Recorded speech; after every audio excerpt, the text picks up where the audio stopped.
예수님은 나의 왕, 나의 주인, 나의 생명이십니다. 하나님 아버지, 소발이 의인 욥을 악인이라고 가혹하게 비난하는 모습을 봅니다.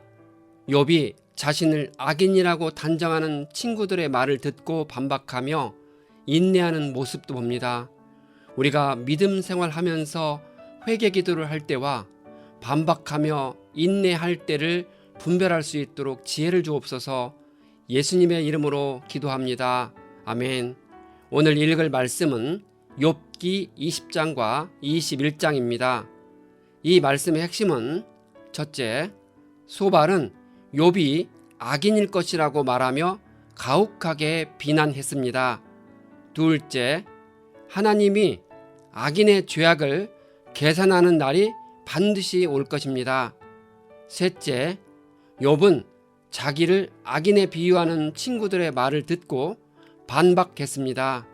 20장, 나아마 사람 소발이 욥의 말에 대답을 했습니다. 소발은 입을 다물고 있으려 했으나 욥의 말을 듣고 있으니 화가 나서 참을 수 없으니 말한다고 합니다. 그는 욥이 하는 말이 자기를 모욕하고 훈계하니 깨닫게 하는 영이 자기가 대답할 말을 일러 주었다고 합니다. 소발은 악인이 받을 형벌을 세 가지로 주장합니다. 첫째, 기쁨과 존귀함이 순식간에 사라짐.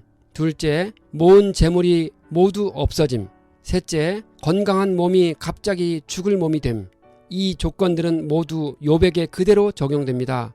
따라서 욥은 악인이 받을 고난을 그대로 받고 있으니 욥이 그런 사람이라는 것입니다. 소발은 악인이 독을 감추고 있을지라도 반드시 드러난다고 주장합니다. 음식이 악인의 뱃속에서 변하여 독사의 쓸개가 된다고 합니다. 독사의 쓸개는 가장 해롭고 강력한 독을 의미합니다.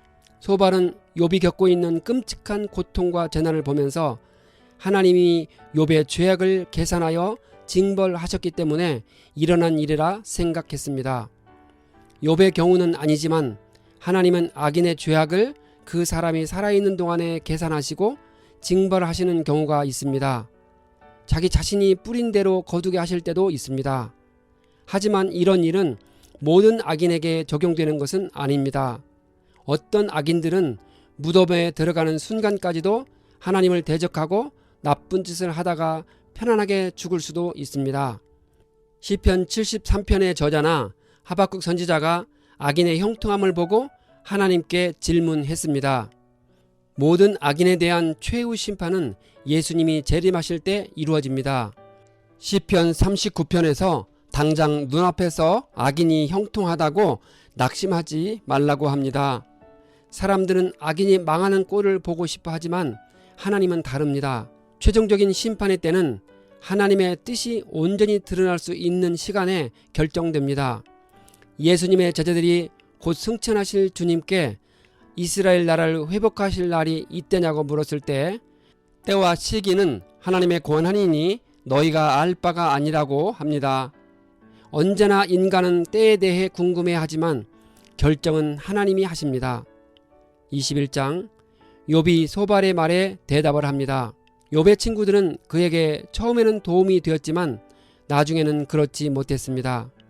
친구들은 처음에 욥의 재난에 함께 슬퍼하고 위로하기 위해 왔지만 논쟁자로 바뀌었습니다.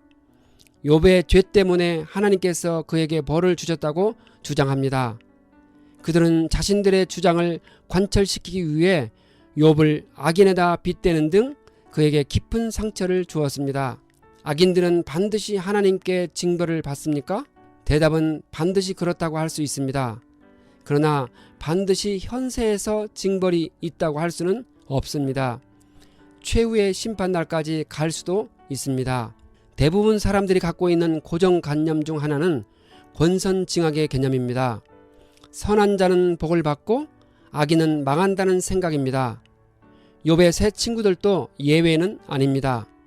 그들은 욥이 재난을 당한 것은 죄를 지었기 때문이라고 생각합니다.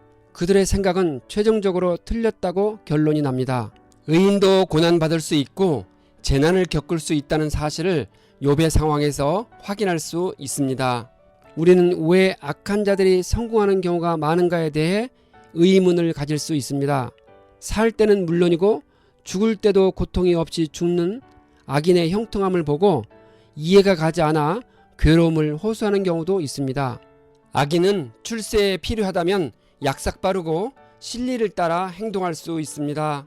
자기 성공을 위하여 다른 사람을 얼마든지 이용할 수도 있고 다른 사람을 짓밟는 냉혹한 결정을 내리기도 합니다.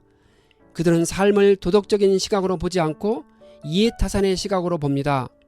또한 양심의 가책을 느끼지도 않았기 때문에 자기 이익과 성공을 위하여 무엇이든지 할 수 있는 자들입니다. 하지만 분명한 것은 이 같은 성공은 일시적입니다. 언젠가는 모래성처럼 허무하게 무너질 것입니다. 따라서 최종 승리는 언제나 의인들이 차지합니다. 죽음이 모든 자들을 평등하게 만든다고 생각할 수 있습니까? 모든 인간은 결국 죽습니다. 아무리 권력을 가지고 있고 돈이 있어도 죽습니다. 모든 사람의 육체적인 운명을 평등하게 만듭니다. 하지만 죽음 이후의 영적인 세계에서는 똑같지 않습니다. 악인은 하나님의 심판대 위에서 영원한 징벌을 받습니다. 반면에 의인은 영원한 상을 받습니다. 욥의 현실은 재난을 받고 있지만 하나님께서 욥을 의인이라고 합니다. 하나님의 판단이 중요합니다.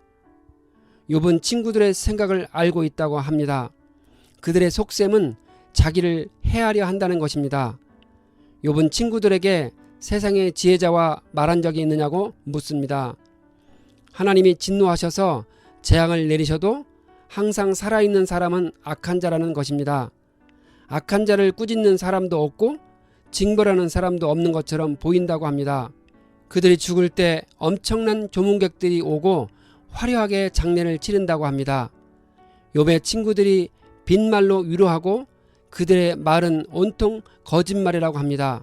저는 욥의 친구들이 그를 괴롭게 하고 있는 것은 사실이고 억울한 마음을 가지고 있도록 하지만 도움을 주고 있다고 생각합니다.